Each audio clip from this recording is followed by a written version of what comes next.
Bom dia, terça-feira, dia 18 de julho de 2023. Eu quero falar com você um pouquinho sobre crise, vivendo em crise, num mundo em crise. Eu quero levar você a pensar, não como eu, mas pensar como lidar com a crise. Eu aproveito para trazer para você o conceito que no mito chinês fala, né? Fala lá sobre esse mito chinês, fala sobre crise. Que a palavra crise, né, é junção de dois nomes que tem a ver com oportunidade e perigo. E que fala lá, né, um ideograma chinês, a palavra, né, fala sobre isso.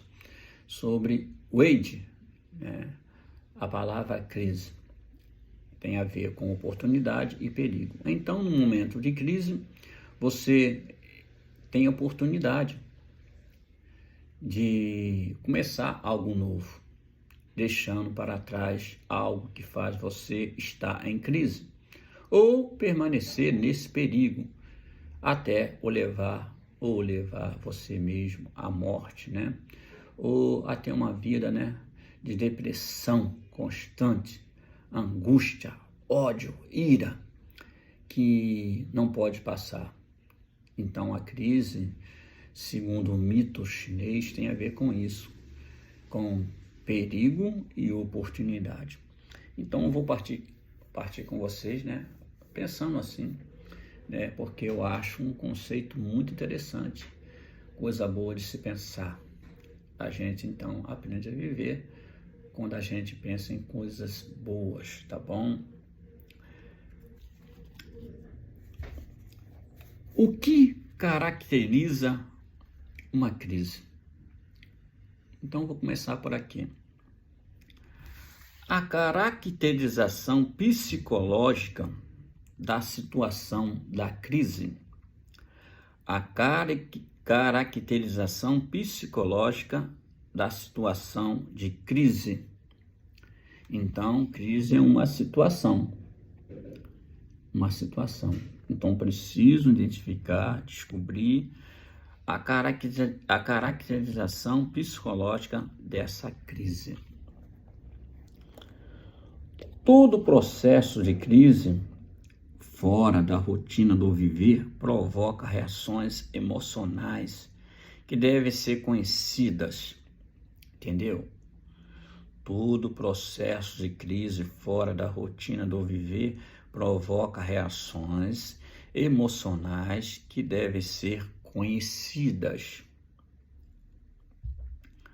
Se emocional ou emocionais está acontecendo aonde?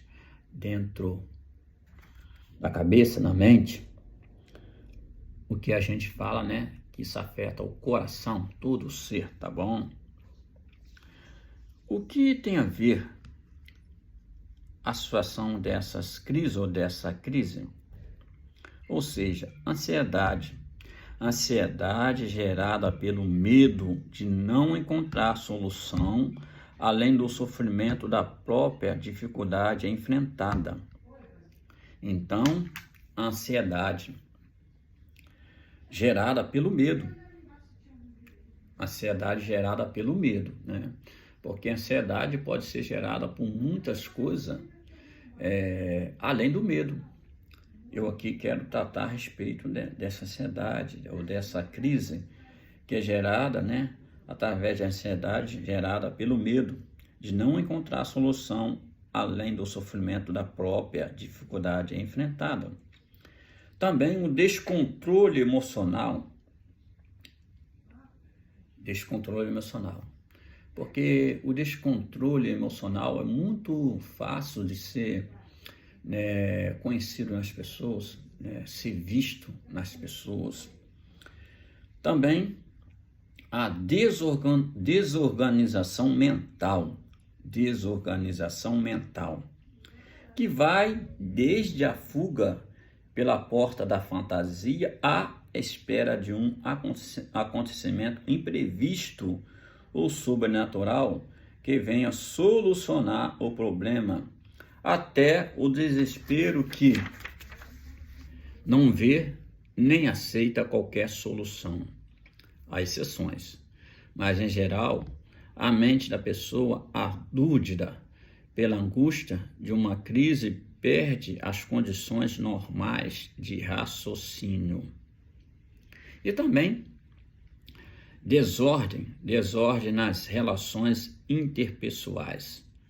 Um indivíduo em crise pode se tornar agitado, agressivo, apático, dificultando a abordagem que poderia trazer uma solução. Para hoje fica assim. Amanhã, de repente, eu vou estar falando aqui sobre outros sintomas, né? Sintomas físicos que acompanham as situações de crise. Depois, crise e família, resultados adversos das crises na família, tá bom? Então você aproveita a sua crise, né? Se é esse o seu momento, a sua crise, né? E eu aproveito a minha crise, simplesmente para viver um momento de oportunidade e se livrar do perigo que a palavra em chinês apresenta, tá bom? Oportunidade ou perigo? O que você escolhe para a sua vida, para a sua família, para os seus? Oportunidade e perigo? Ou oportunidade ou perigo? Crise tem a ver com isso. Eu quero deixar aqui, né, o nosso texto bíblico. Nosso texto bíblico hoje é sobre uma pessoa que viveu em crise durante um tempo, né? Quanto não sei, mas viveu, porque a história relata e narra assim. Você lembra de Jó? Então, olha como Jó chegou no seu final da crise, que ele mesmo não sabia por quê, mas chegou assim, pensando, né, na sua mente, na sua oração sobre a crise. Sei que podes fazer todas as coisas. Nenhum dos seus planos pode ser frustrado. Que Jó fala sobre o seu Deus, o meu Deus, o nosso Deus. Sei que podes fazer todas as coisas, nenhum dos teus planos pode ser frustrado. Então, deixo aqui, né, a minha palavra final para enfrentar a crise de modo geral. Aproveitar a oportunidade como oportunidade mesmo, não como perigo, tá bom? Então você fica aqui com a minha palavra e até o nosso próximo encontro. Shalom Adonai para você. Tenha uma terça-feira abençoada para você e sua família de modo geral, tá bom? Fique na paz.